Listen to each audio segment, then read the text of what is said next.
కూడి చేరి వచ్చిన దేవుని పిల్లలకు నా యొక్క హృదయపూర్వకమైన వందనాలు చెల్లిస్తూ ఉన్నానండి. అందరికీ వందనాలు. క్రీస్తు మనలందరినీ ఈ రాత్రి ఇక్కడ సిద్ధపాటు చేసి ఆయన యొక్క లేఖనముల ద్వారా మనతో మాట్లాడును గాక. ఆమేన్. దేవుడు మానవునికి ఇచ్చిన శరీరములలో అన్ని అవయములు పనిచేస్తే మనిషి దేవుని మాట వినడు. కొన్ని అవయములు పడిపోయినప్పటికీ దేవుని మాటను నిర్లక్ష్యం చేస్తూ ఉంటాడు. చూడండి, ఎక్కువగా నాలుకను ప్రస్తావిస్తూ దేవుడు ఏమంటాడంటే, మీ నాలుకను జాగ్రత్త చేసుకోండి, మీ నాలుకను మీ వశంలో ఉంచుకోండి. అది చిచ్చు పెట్టడానికైనా అదే కారణం, కొంపలు కూల్చడానికైనా అదే కారణం, గృహాలు కట్టడానికైనా అదే కారణం, ఒక మనిషిని మార్చడానికైనా అదే కారణం. అలాగే కండ్లకు కూడా ఒక ప్రాధాన్యత దేవుడు ఇచ్చాడు. మీ చూపు తేటగా ఉన్న ఎడల మీరు చూచుచున్న ప్రతీది మీకు ఎలా కనపడుతుంది అంటే ఒక దైవికంగా కనపడుతుంది. అదే రీతిగా ఇంకొక భాగం మనం చూస్తే చెవి అంట ప్రాముఖ్యంగా పోషించేటువంటి ఆ యొక్క ప్రత్యేకత ఏంటంటే, మాట వినిన వెంటనే తను ఏం చేస్తుంది? చెవి విన్నదాన్ని కొన్ని విషయాల్లో ఆచరించాలి, విన్నదాన్ని కొన్ని విషయాల్లో ఇతరుల గురించి మంచి చెప్పాలి, విన్నదాన్ని కొన్ని విషయాల్లో అదుపు చేసుకొని కూడా ఉండాలి. అయితే చెవిని గురించి కొన్ని లేఖనాలు ఈ రీతిగా ధ్యానించడానికి దైవ సేవకులకు ఇచ్చిన ప్రేరేపణను బట్టి చెవి గురించి కొద్దిసేపు మాట్లాడుకుందాం. ప్రాముఖ్యంగా చెవి చేసే పని ఏంటి? వినటం అనేది ఆదికాండం మొదలుకొని ప్రకటన గ్రంథం వరకు దేవుడు చాలా పర్యాయాలు మాట్లాడుతూ వచ్చాడు. ప్రకటన గ్రంథం ఒకసారి తీయండి, 2వ అధ్యాయము 7వ వాక్యం. ప్రకటన గ్రంథము 2వ అధ్యాయము 7వ వాక్యం. చెవి గలవాడు ఆత్మ సంగములతో చెప్పుచున్న మాట వినుగాక. అంటే చెవి లేనివాడు వినలేడనా? లేకపోతే చెవులున్నవాడే వినాలనా? అంటే ఇక్కడ ఏంటంటే, చాలామంది చెవులున్నను వినకుండా, కండ్లున్నను చూడకుండా, మనసున్నను గ్రహింపకుండా ఉండేవారు ఉంటారు.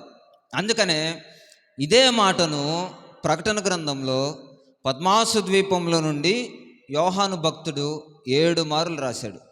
చూడండి, 11వ వాక్యం, అదే అధ్యాయము 11వ వాక్యం. ఇక్కడ కొంచెం వేరొక విధంగా రాస్తాడు. చూడండి, సంగములతో ఆత్మ చెప్పుచున్న మాట వినుగాక. ఒకసారి 17వ వాక్యం,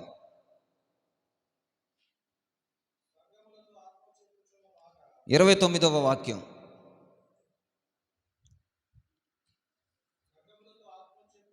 సంగములతో ఆత్మ చెప్పుచున్న మాట. 3వ అధ్యాయము 6వ వాక్యం.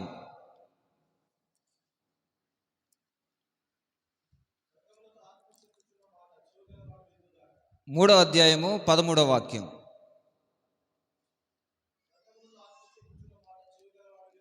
ఇంకొక రెఫరెన్స్ కూడా 3వ అధ్యాయము 22వ వాక్యం. వినుగాక. ఆమేన్.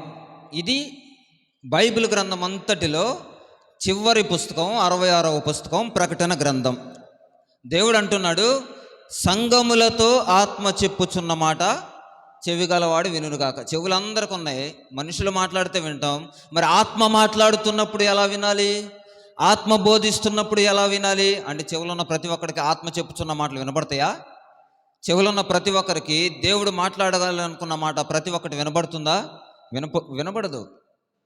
మీరు చూడండి, యెహెజ్కేలు గ్రంథంలో తన ప్రవక్తతో దేవుడు అంటాడు, నరపుత్రుడా, నీవు చక్కగా నిలబడితే నేను నీతో మాట్లాడాల్సిన మాటలు ఉన్నాయి అనగానే ఈయన వెంటనే ఫస్ట్ ఏం చేస్తాడంట? చక్కగా నిలవబడతాడు. నిలవబడిన తర్వాత ఆయన ఆత్మవశుడై అని ఉంటుంది, అంటే ఆత్మను పొందుకున్నవాడై. ఇలా మనం చూస్తూ వస్తే ఆదికాండంలో ఆదాము హవ్వలు దేవుని యొక్క మాటను విన్నారు. మొదట, ఆదామా నీవెక్కడ అంటే పరుగున వచ్చి, ఇదిగో నాయన అని చెప్పి దేవుడు ఒక స్నేహితుడితో మాట్లాడినట్లు దేవుడు ఒక మనుషునితో ప్రతి చల్లపూట అలా ఆయన సంధిస్తూ మాట్లాడుతూ సంభాషిస్తూ ఉండేవాడంట. అప్పుడు వాళ్ళు ఏం చేశారు? విన్నారు. అప్పట్లో వాళ్ళకేం కలగలేదంటే పాపం అనేది తెలియలేదు, వారి యొక్క నేత్రములు అనేవి తెరవబడలేదు, వారికి లోకములో ఉన్నటువంటిది ఏదియో కనబడలేదు. వాళ్ళు అప్పుడు ఎలా ఉన్నారంటే ఆత్మ పరవశులై ఉన్నారు. ఎప్పుడైతే పాపపు ఇచ్చల చేత, పాపపు ఆలోచనల చేత సాతాను కుయుక్తి పన్ని దేవుని యొక్క సన్నిధానంలోకి వచ్చి ఇలాగ మోసం చేసింది. అంటే దేవుని సన్నిధానంలో కూడా సాతానికి అర్హత ఉంది, వచ్చింది, మోసం చేసింది. అంటే ఇప్పుడు వీళ్ళ చెవులు ఏమైపోయినాయి? సంఘములతో చెప్పుచున్న మాటలు వినలేని వారిగా ఉండి త్రోసివేయబడటానికి గల కారణం ఈ చెవే.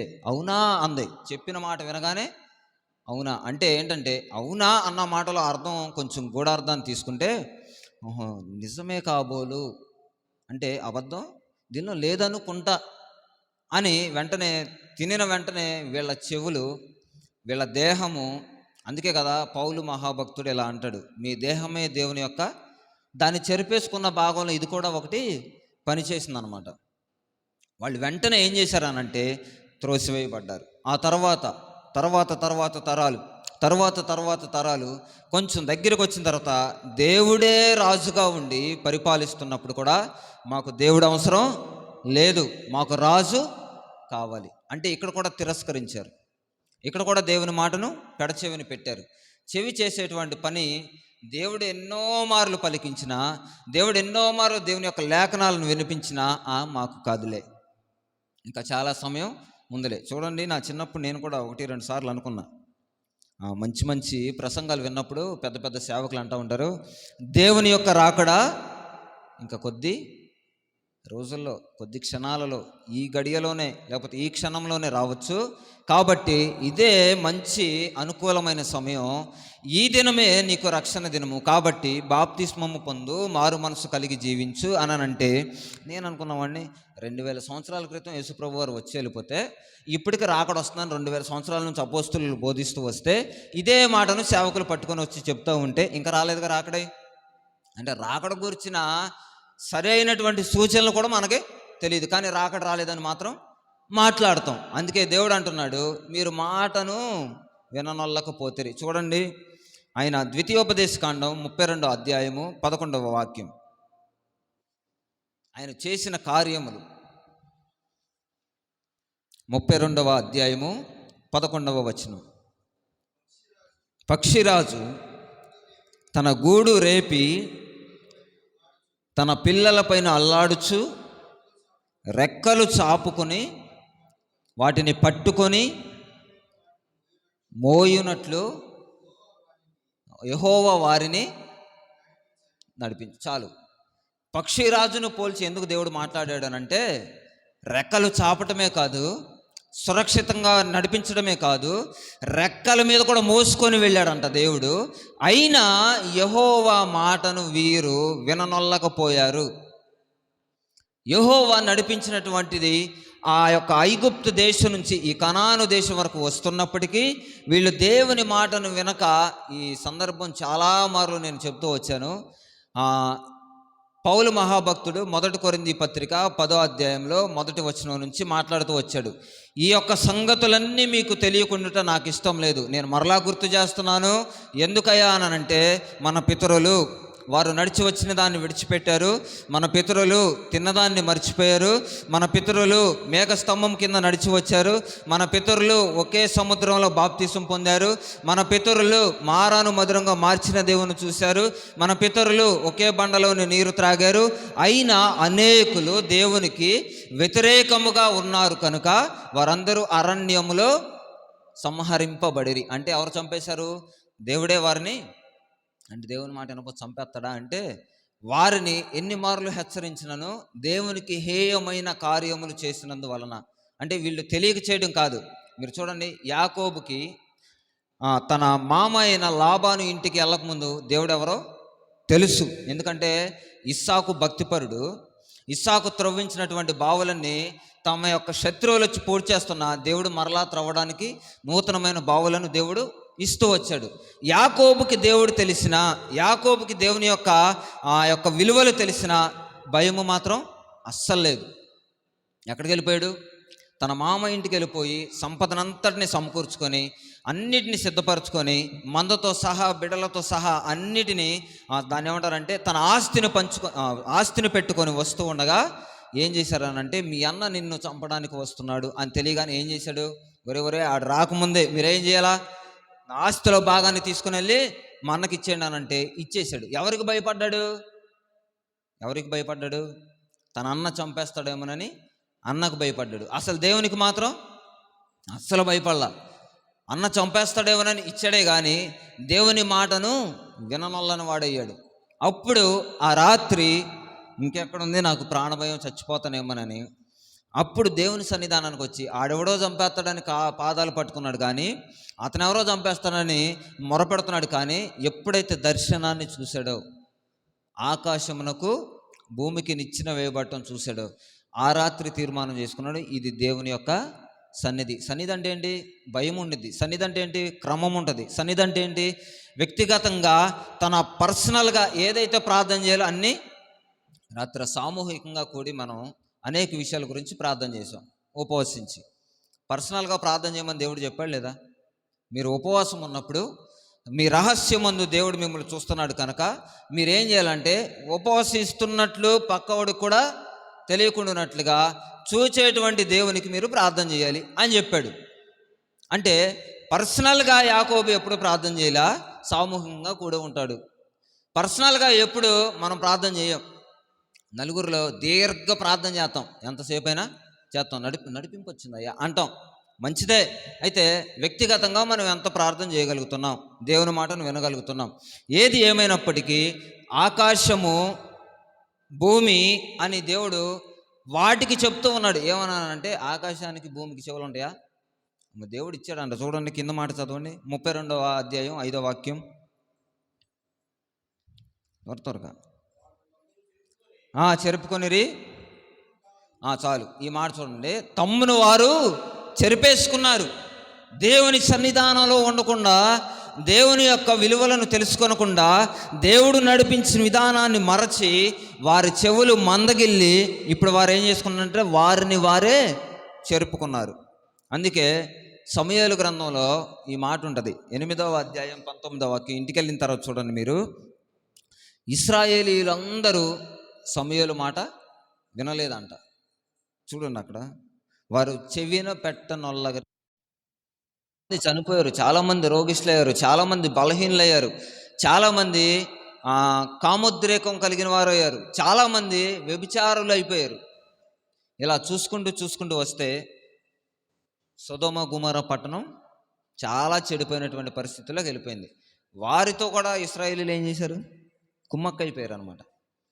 ఇప్పుడు అబ్రహాం గారు ఏం చేశారంటే, బేరానికి వచ్చాడు, కాళ్ళ బేరానికి. నలుగురుంటే, ఇద్దరుంటే, ఒక్కళ్ళుంటే అని కాళ్ళ బేరానికి ఎవరు వచ్చారు? ఒక భక్తుడు వచ్చాడు.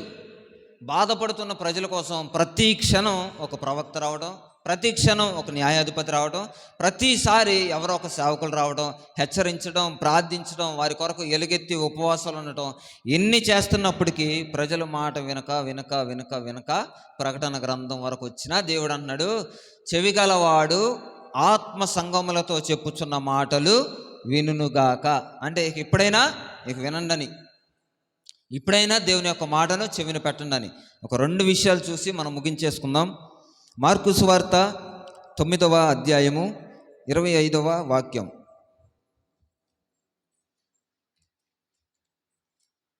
మార్కు సువార్త 9వ అధ్యాయము 25వ వాక్యం.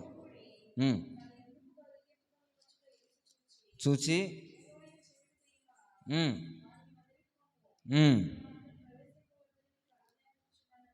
చాలమ్మా. చెవిటి ఈరోజు చాలామంది చెవిటి దయ్యాలు పట్టినాయి.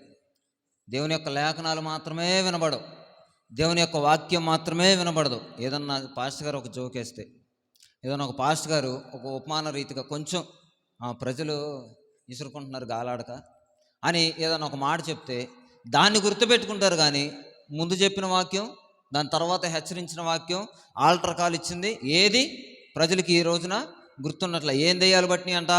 చెవిటి దెయ్యాలు బట్టినాయి అంట. ఇప్పుడు ఆ చెవిటి దెయ్యాలు వదిలిపోవును గాక. ఎవరికే? సంఘాలకి చాలామందికి దేవుని మాటే వినపడట్లా.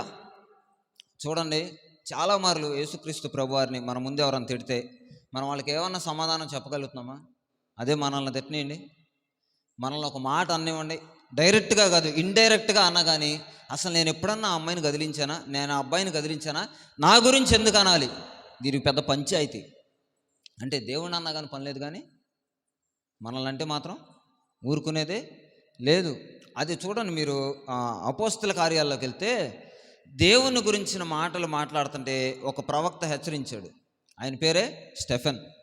హెచ్చరిస్తున్నారు, వీడు చేసేదంతా దేవునికి ద్రోహం, ఇంకొక దేవుడు ఉన్నాడని అంటాడండి, ఇది తప్పు అని స్టెఫెన్ని చంపేయాలని చూశారు. చంపుకోండి, చూడండి, చంపుకోండి, నేను మాత్రం దేవుణ్ణి విడిచిపెట్టను. ఇదే పట్టుదల, ఇదే త్యాగపూరితమైన జీవితం పౌలు గారి జీవితంలో మనం చూస్తాం. చూడండి, పౌలు గారు స్టెఫెన్ని చంపేటప్పుడు ఈయనే కాపలాగా ఉన్నాడు శవానికి. ఇది చచ్చిపోయేదాకా నువ్వు ఏడే ఉండు. ఎవరో స్టెఫెన్ చచ్చిపోయేదాకా నువ్వు ఎక్కడే ఉండంటే, ఎందుకు చచ్చిపోతున్నాడు అసలు ఇంత? వాళ్ళు చంపుతానన్నారు, రాళ్లతో కొడతా అన్నారు, కొట్టేశారు. కొట్టినా హింసించబడ్డాడు, కింద పడిపోయినా దేవుని విడిచిపెట్టడానికి ఇష్టపడలేదు, రక్తం కారుతున్నా అలాగే పడున్నాడు. కానీ ఒక్కసారి ఒప్పుకో దేవుడు కాదని నిన్ను విడిచిపెడతామన్నా కానీ స్టెఫెన్ మాత్రం అలాగే నిలబడ్డాడు. ఈ కారణం ఏంటని ఆలోచించి ఉండొచ్చు. అంటే మన ముందు ఏదైనా జరిగితే, ఒక విభ్రాంతికరమైనది ఏదైనా జరిగితే మనం ఆలోచిస్తాం లేదా? మీరు చూడండి, లేవలేని ముసలితో కూడా ఎప్పుడు లేచిద్దంటే, తన పక్కన ఒక బాంబు వేయండి, అదిరిపడి లేచిద్ది. అంటే వెంటనే తనకేమొచ్చిందనంటే, అలికిడికి లేకపోతే శబ్దానికి తన యొక్క శరీరము దాన్ని ఏమంటారు, పులకించడం లేకపోతే కదిలాడటం ఇలా జరిగింది. మనసు కదలదా మన ముందు మనిషి చనిపోతే? మనసు కదలదా మన ముందు ఎవరన్నా మనల్ని హింసించి చంపుతూ ఉంటే? అలాగే పౌలు మహాభక్తుడు కూడా బ్రతుకుట క్రీస్తే, చావైతే నాకు లాభము అని అన్నాడు. అంటే ముందు నిశ్చయత. దేవుని మాట విన్న తర్వాత ప్రతి ఒక్కరు ఎలా జీవించడానికి ఇష్టపడతారంటే, తనకిష్టానుసారంగా జీవించకుండా దేవుని మాటను ఆలకించి దేవుని యొక్క లేఖనానుసారంగా జీవించడానికి ఇష్టపడతారు. చెవిటి దెయ్యాలు పోతే, అంటే చెవులు వినపడకుండా మందం చేసిన దెయ్యాలు పోతే, దేవుని యొక్క లేఖనాలను విననీయకుండా లోపల చొచ్చుకుపోయిన ఆ యొక్క సాతాను కబంధ హస్తాల నుంచి విడిపించునుగాక. ఆమేన్. లూకా సువార్త. ఇప్పుడు మాట విన్నటువంటి పరిస్థితులు ఎలా ఉన్నాయో చూద్దాం. 1వ అధ్యాయము 44వ వాక్యం.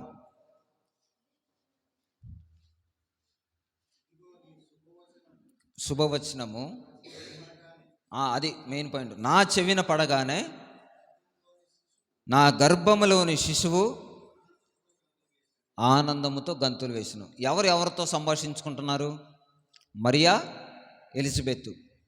దేవుడు పుట్టేటువంటి సందర్భంలో దేవుడు ఈ లోకానికి పాపాన్ని మోయడానికి, ఈ లోకానికి క్రయధనంగా రావడానికి ఆయన ఒక తల్లిని ఎంచుకొని, ఆయన పుట్టాల్సినటువంటి గడియల్లో ఇంకొక ఆమె కూడా గర్భంతో ఉంది. ఆవిడ ఎలిజబెత్ గారు. ఆవిడంటది, నీ గర్భంలోని శిశువు, ఆ శుభవచనాన్ని నేను వినగానే నా గర్భంలో ఉన్న శిశువు ఏం చేశాడంట? గంతులు వేశాడు.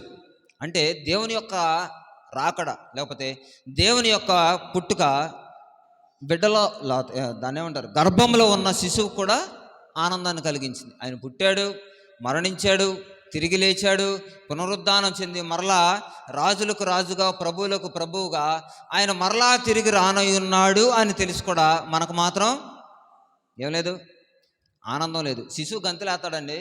పుట్టగానే పిల్లవాడు ఎవడన్నా గంతులేస్తాడా? అసలు పుట్టలేదు. మరి గర్భంలో ఉన్న శిశువు గంతులేసాడంటే ఎప్పుడన్నా ఆలోచించారా? అతంతడుగయ్యా, కాలు నెడతాడుగయ్యా. కాలు నెట్టడం వేరు, గంతులేయడం వేరు. అంటే ఆవిడ ఎలా చెప్పిందంటే, గంతులేస్తాడంటే ఎగిరి దూకుతాడని కాదు, కానీ అక్కడ అర్థం ఆనందం.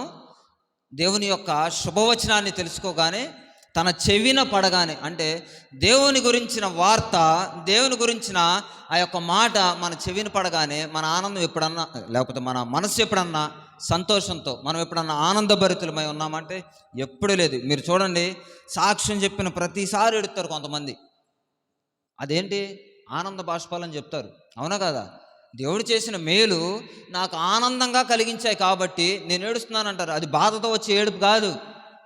చాలామంది వ్యక్తపరచలేనటువంటి మాటలను తమ కన్నీటి రూపంలో ఆనంద బాష్పలాగా దేవుని ఎదుట పెడుతూ ఉంటారు. అంటే సాక్ష్యమే నీకు అంత ఘనతనిస్తే, సాక్ష్యమే నీకు అంత గొప్ప విలువనిస్తే, ఆ సాక్ష్యానికి మూల పురుషుడైన దేవుడు ఏమంటున్నాడనంటే, గంతులు వేయగలిగినటువంటి ఆనందాన్ని మీకు నేను ఇస్తాను. ఎప్పుడు? మీ చెవిన నా మాట పడినప్పుడు. దేవుడు చెప్పిన మంచి మాట ఏంటంటే, మీరు ఫలించండి, అభివృద్ధి చెందండి, విస్తరించండి, భూమిని నిండించండి, అన్నిటిని మీరు ఏలండి. ప్రాముఖ్యంగా ఏం చేయాలంట? అన్నిటిని మీరు ఏలండి. ఇప్పుడు ఏలట్లేదు కనుక ప్రజలు ఏమైపోయారనంటే, దేవుడు అంటున్నాడు, ఆకాశమా ఆలకించు, భూమి చెవియొగ్గు. అంటే ఎవరు చెప్తున్నాడు? ఆకాశానికి భూమికి మధ్యన మనం ఉన్నాం. అన్నిటిని ఏలుబడి చేయండి అంటే అన్నీ మన మీద తిరగబడ్డాయి. అన్నీ. ఒకప్పుడు సింహంతో భయం లేదు, దానికే పేరు పెట్టాడు ఆదాం గారు. ఒకప్పుడు ఎలుగుబంటితో భయం లేదు, దానికే పేరు పెట్టాడు ఆదాం గారు. ఇప్పుడు అవే మన మీదకు తిరగబడతాయి. మొన్న ఈ మధ్యన కృష్ణవరం, సగ్గూరు ఆ ప్రాంతాల మధ్య ఒక చిరతపుల్లి వచ్చిందంట. ఆ గట్లలో ప్రజలందరూ బెంబేలెత్తిపోయి గవర్నమెంట్ వాళ్ళందరూ వచ్చి సహకరిస్తే బాగుండు, దీన్ని పట్టుకెళ్ళిపోతే బాగుండు. ఎందుకు? మేము డ్యూటీలకు వెళ్ళి వస్తాం, పనులకి వెళ్ళి వస్తాం, ఓటీలు చేసుకొని వస్తాం, ఈ రోడ్లోనే తిరగాలి, ఇంటికి వెళ్ళాలి, మరలా ఈ రోడ్లో నుంచే డ్యూటీలకు వెళ్ళాలి, కాబట్టి మమ్మల్ని అదేదైనా దాడి చేస్తుందేమో. అంటే ఈ పరిస్థితులు ఎందుకు వచ్చాయంటే దేవుడిచ్చిన అనుబంధాన్ని కోల్పోవడం వల్ల, దేవుడు చెప్పిన మాటను వినకపోవడం వల్ల. ఒక్క మాట చూద్దాం, 2 తిమోతి పత్రిక 4:4. మరి ఏ మాటలు వింటున్నాం? ఇంకా ఏ మాటల్లో ఇంకా ఉంటున్నాం మనం అంటే 2 తిమోతి పత్రిక 4వ అధ్యాయము 4వ వచనం.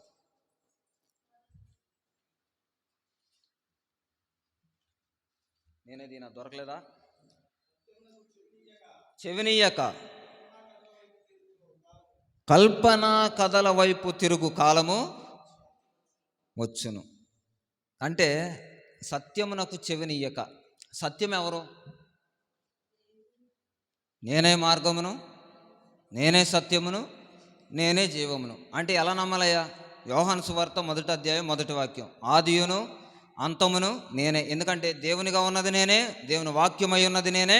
కనుక నేను చెబుతున్న మాట ఏంటంటే సత్యమునకు చెవినీయక. అంటే దేవునికి చెవినివ్వట్ల. అందుకే భక్తులు అంటారు, యెహోవా దొరుకు కాలం అందే వెతకాలి. అంటే వెతకడం అంటే ఏం చేయాలా? ప్రార్థన చేయాలా? వెతకడం అంటే ఏం చేయాలా? వాక్యాన్ని వెళ్ళాలా? వెతకడం అంటే ఏం చేయాలా? పరిశుద్ధంగా జీవించి నడిపించబడాలి. ఇవన్నీ చేయక సత్యమునకు చెవినీయక కల్పనా కథలు. అంటే కల్పనా కథలు అంటే ఎవరికన్నా అర్థం తెలుసా? కల్పించే మాటలు అప్పటికప్పుడు పుట్టించేస్తారు. వాళ్ళని ఏమంటారంటే స్టేజ్ బేరర్స్ అంటారు. అంటే నిలబడి వాళ్ళు ఏం చెప్తారంటే అప్పటికప్పుడే నవ్విచ్చేస్తారు, అప్పటికప్పుడే కవ్వించేస్తారు, అప్పటికప్పుడే మాటలు అల్లికలుగా కుచ్చి చెప్పేస్తూ ఉంటారు. ఈ కల్పనా మాటల్లో మీరేం చేస్తారంటే వాటికి చెవినిస్తున్నారు. సత్యానికి ఇవ్వట్లేదంటే దేనికొక దానికి ఇవ్వాలి.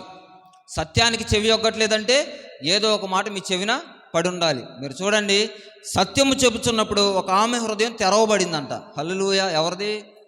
లోది యొక్క హృదయము తెరవబడింది. పౌలు మహాభక్తుడు చెప్తా ఉంటే లూదియా వినినందున, ఇంకా కొంచెం లోతుగా మాట్లాడుకుంటే, తమ రొట్టెల దేశాన్ని విడిచి, ఆహారపు దేశాన్ని విడిచి కరువు వచ్చిందని ఒక ఆమె వెళ్ళిపోయింది మోయాబు దేశానికి. అక్కడికి వెళ్ళిపోతే అన్నీ జరుగుతున్నాయి, అన్నీ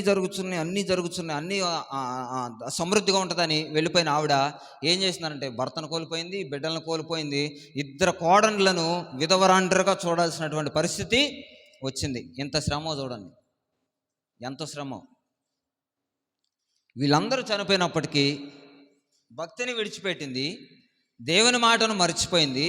ఇప్పుడు ఆ వంటదే, మీరు వెళ్ళిపోండి మీ ఇళ్ళకి, మీకు మరలా పెళ్లి చేస్తారు, వయసు ఉంది కనుక.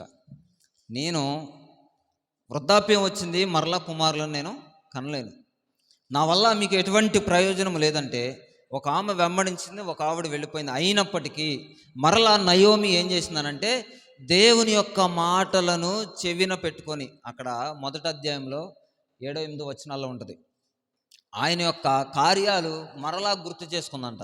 అంటే జ్ఞాపకం చేసుకున్న తర్వాత వెంటనే మళ్ళీ ఏం చేసినావిడ? తిరిగి వచ్చింది.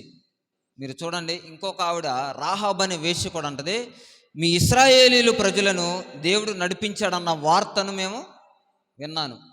అంటే ఎవరెవరో వింటున్నారు, ఎవరెవరో చెందుతున్నారు, ఎవరెవరో దేవుని యొక్క మాటలను పంచుకుంటున్నారు. అయినప్పటికీ సొంత జనమైన ఇశ్రాయేలీలు, ఇప్పుడు నూతన నిబంధన ఇశ్రాయేలీలుగా పిలువబడుతున్న మనము దేవుని యొక్క మాటను చాలాసార్లు పెడచెవిన పెడతాం. అందుకే సత్యమును గూర్చి మీరు చెవిని యొక్క కల్పనా కథల వైపు తిరిగిపోయారంట. అంటే వచ్చింది, ఆ కాలం కూడా వచ్చింది. అంటే ఎప్పుడో రాశాడుగా, అప్పటి నుంచే ఉందని అర్థం, అప్పటి నుంచే చెప్పబడిందని అని అర్థం. అందుకే యోహాను భక్తుడు అంటాడు, మేము విన్న వాటిని, కన్న వాటిని, చూచిన వాటిని, లేకపోతే తాకిన వాటిని, వాటన్నిటి గురించి మీకు చెప్తా ఉన్నాము. ఈ క్రీస్తును తప్ప ఇంకొక క్రీస్తుని తీసుకొచ్చి ఎవడైనా ఈయనే దేవుడు అని మీకు బోధిస్తే వాడిని మీ ఇంట కూడా చేర్చుకోవద్దు. అంటే మీకు ఇంట కూడా చేర్చుకోవద్దంటే ఏం తెలియాలి? ఫస్ట్ నిజమేదో అబద్ధమేదో తెలియాలి. అబద్ధం ఏదో తెలియకపోతే నిజాన్ని గ్రహించలేము, నిజమేదో తెలియకపోతే అబద్ధాన్ని గ్రహించలేము. అందుకే సత్యమునకు మీరు చెవి ఇవ్వండి. హల్లెలూయా. ఇంకొక మాట నేను చెప్పి ముగించేస్తాను టూకీగా. ఏలీ కుమారులు ఏం చేశారు? దేవుని సన్నిధానానికి వస్తున్న వారిని అడ్డుకున్నారు, దేవుని సన్నిధానానికి వస్తున్న వారిని చెరపట్టారు, దేవుని సన్నిధానానికి వస్తున్న వారిని చెరపబోతూ ఉన్నారు, చెరుపుతూ ఉన్నారు. ఈ విషయము ఏలీకి తెలిసింది. తెలిసిందా తెలియలేదా? తెలిసింది. చెప్పాడు కూడా, ఏలీ గద్దించాడు కూడా. అయినా వాళ్ళు ఏలీ యొక్క మాట పెడచెవిన పెట్టారంట. ఏలీ యొక్క మాట వినకపోవడం వల్ల, అంటే కుమారులు చేసిన తప్పుకి తండ్రి కూడా బలైపోయాడు. యాజకత్వం చేయాల్సిన వారి తర్వాత వాళ్ళు చేయాలి, వాళ్ళ పిల్లల తర్వాత వాళ్ళ పిల్లలు చేయాలి. ఇలాగ తరతరములు చేయవలసిన వారు యాజక ధర్మంలోనే లేకుండా ప్రవక్తలే పోయారు. మనమెంత ప్రవక్తలే దేవుని యొక్క సన్నిధానం నుంచి బయటికి వెడలిపోయారు. చూడండి, మొదటిగా స్వహస్తాలతో చేయబడిన ఆదామునే తప్పు చేస్తే దేవుడు వెళ్ళిపోమన్నాడు, అంతే, గెట్ అవుట్ అన్నాడు. మనమెంత అంటే అక్కడి నుంచే వచ్చింది మూల పాపం, అక్కడి నుంచే వచ్చింది ఈ యొక్క కర్మ పాపం కూడా. మనం చాలామంది చేసేసి నా కర్మ అంటారు. మరి కర్మే, నిజమే. కర్మ అంటే ఏంటి? కర్మ అంటే ఏంటి? కర్మలు అంటే ఏంటి? చేతులు. కర్మ అంటే అదే, చేతులతో చేసుకున్న పాపాలు. అంటే చేతులతో నాటింది, చేతులతో పీకిందని కాదు, శరీరం ద్వారా చేసుకున్నటువంటి పాపాల ద్వారా కర్మ పాపం అంటూ ఉంటాం. మూల పాపం నుంచి వచ్చిన ఆదామే పోతే మనమెంత? అందుకే దేవుని మాటను మనం విందాం, దేవుని మాటను మనం చెవిని పెడదాం, దేవుని మాటను మనం సత్యంలో నడిపించబడేటట్లుగా వాక్యాన్ని గ్రహిద్దాం. అందుకే పౌలు అంటాడు, మీరు లేఖనాలను పరిశీలించండి, పరిశీలించకపోతే మీకు సత్యమేదో అసత్యమేదో తెలియదు. కనుక ఆ సంఘానికి చెప్తూ ఉండగా, తెస్సలోనికై సంఘానికి చెప్తూ ఉండగా వీళ్ళందరూ వెళ్ళిపోయి ఏం చేస్తున్నారంటే, నిజమైన పౌలు చెప్పింది అని ఏం చూశారంట? స్క్రిప్చర్సే చూశారు. అంటే లేఖనాలనే పరిశీలించారు.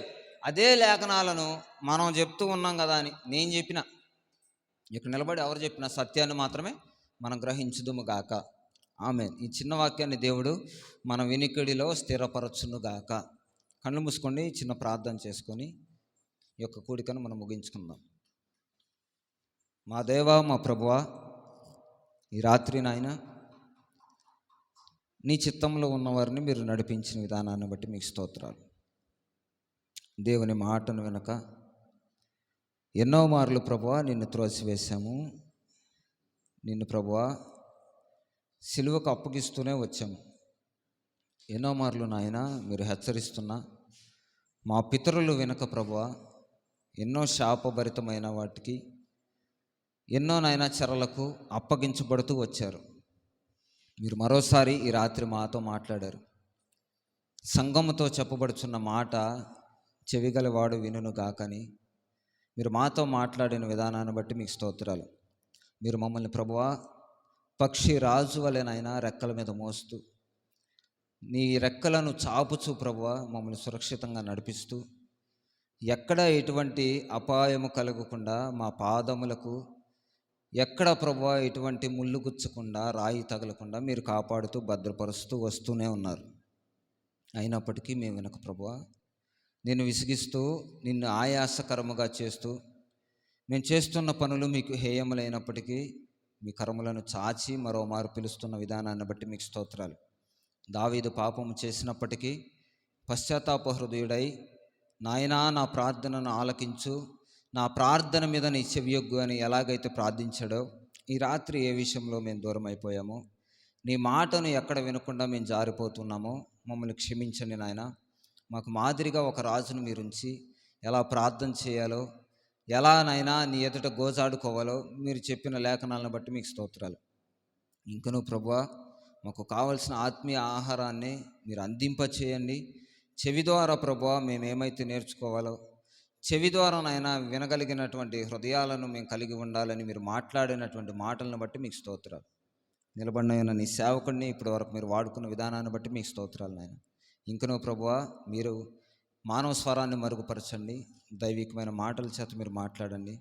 అనేకమైన విషయముల చేత, దైవోపదేశముల చేత మీరు మాత్రమే సంధించండి నాయన. నీ ప్రజలకు కావలసిన వాక్కులను మీరు విత్తమని ప్రార్థిస్తున్నాం. నిలబడిన వాడు ప్రభువా బలహీనుడైనప్పటికీ మీరు బలపరిచిన విధానాన్ని బట్టి మీకు స్తోత్రాలు. వచ్చిన ప్రతి ఒక్కరిని మీరు దీవించండి. నీ మాటను ప్రభువా విని విడిచిపెట్టేవారిగా కాక, దానిలో ఉన్న సత్యమును గ్రహించేవారిగా మీరు నడిపించమని యేసు నామములో అడుగుచూ ఉన్నాము తండ్రి. ఆమేన్. యేసు రక్తమే జయం, సిలువ రక్తమే జయం. ప్రభు యేసు నామములో సంపూర్ణమైన విజయం కలుగును గాక. ఆమేన్. ఇప్పుడు వచ్చిన